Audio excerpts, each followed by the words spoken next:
Hello everyone, नमस्कार and welcome to this channel.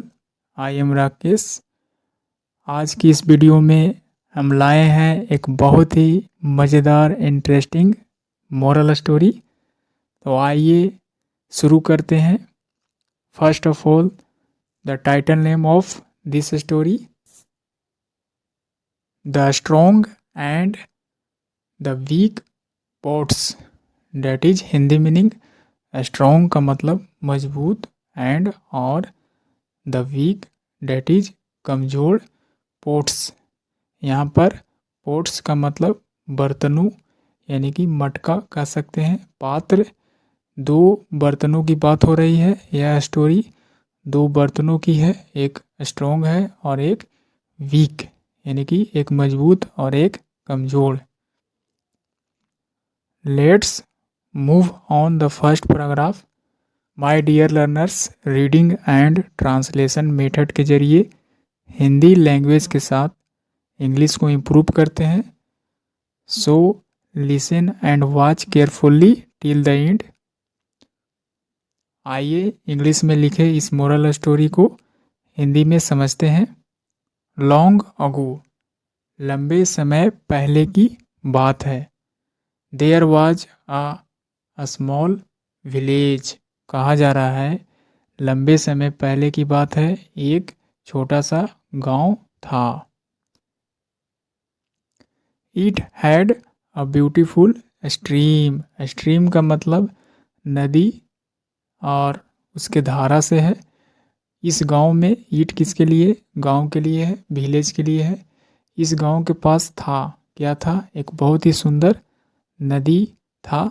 Date flowed by a meadow, कहा जा रहा है कि यह जो धारा थी नदी की बहती थी। डेट फ्लोएड बाय, यहाँ पर बाय का मतलब नज़दीक, समीप।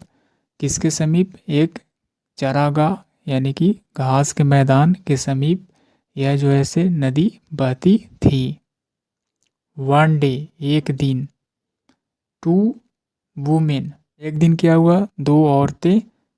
केम, आई, देयर, वहाँ पर, उस नदी के पास, उस चरागाह के पास आई। टू फिल अप, भरने के लिए। देयर पोट्स, अपने मटकों को, अपने बर्तनों को भरने के लिए वहाँ आई। विद वाटर, पानी से, यानी कि मटकों को पानी से भरने के लिए वहाँ पर आई। वाइल फिलिंग, यानी कि ऐसा करते वक्त। वाइल मतलब करते वक्त, के दौरान। फिलिंग यानी कि भरते वक्त। There the pots, the pots, the pots it means while filling the pots, अपने मटकों को भरते वक्त। दे स्टार्टेड टॉकिंग, उन्होंने यानी कि वे दोनों ने शुरू कर दिया। स्टार्टेड यानी कि शुरू कर दिया, टॉकिंग बातचीत करना। दे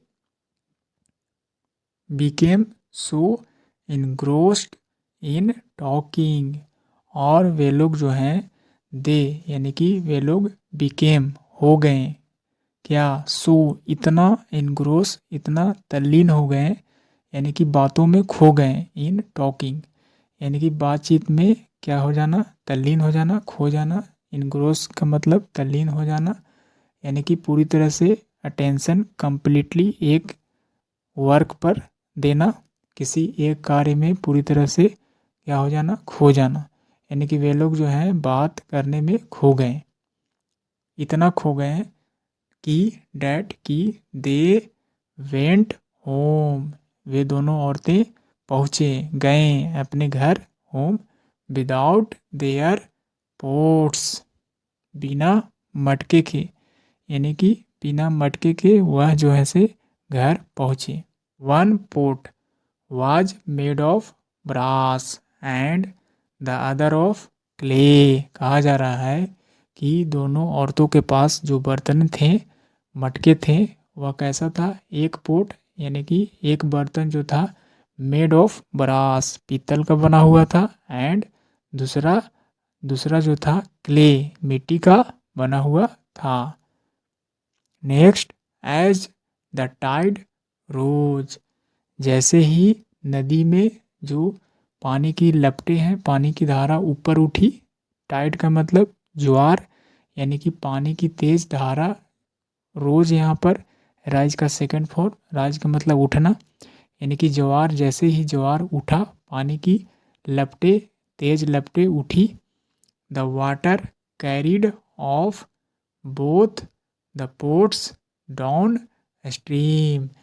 तो उस वक्त पानी की जो तेज लपटें थी, जो ज्वार उठा, उस समय क्या हुआ, पानी ने क्या किया, कैरिड ऑफ, यानी कि उस जगह से दोनों जो बर्तने थे उसको ढोने लगा, यानी कि पानी की धारा की ओर, डाउन स्ट्रीम यानी कि अनुप्रवाह।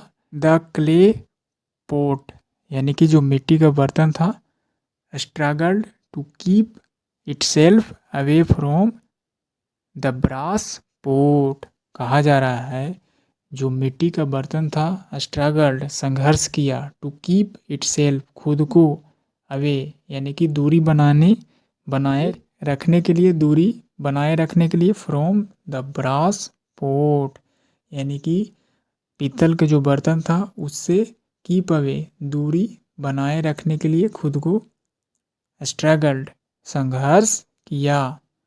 सीइंग दिस, ऐसा देखकर, सीइंग दिस देखते हुए, इस एक्टिविटी को देखकर, द ब्रास पोट आस्क्ड, यानी कि पीतल का जो बर्तन है उसने पूछा, why are you staying away from me, यानी कि तुम मुझसे क्यों दूरी बना रहे हो।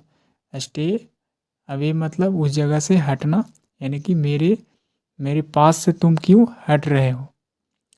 I will note strike you, यानी कि मैं तुम्हें स्ट्राइक नहीं करूँगा। इट मीन्स चोट पहुँचाना, यानी कि आघात करना। स्ट्राइक का मतलब चोट पहुँचाना कह सकते हैं, चोट मारना कह सकते हैं। स्ट्राइक का मतलब चोट मारना, यानी कि मैं तुम्हें चोट नहीं पहुँचाऊँगा, यानी कि मैं तुम्हें चोट ठोकर नहीं मारूँगा। इट मीन ऐसा पीतल के बर्तन ने कहा। द क्ले पोट रिप्लाइड, यानी कि मिट्टी के जो बर्तन था उत्तर दिया, आई नो, मुझे मालूम है, मुझे पता है।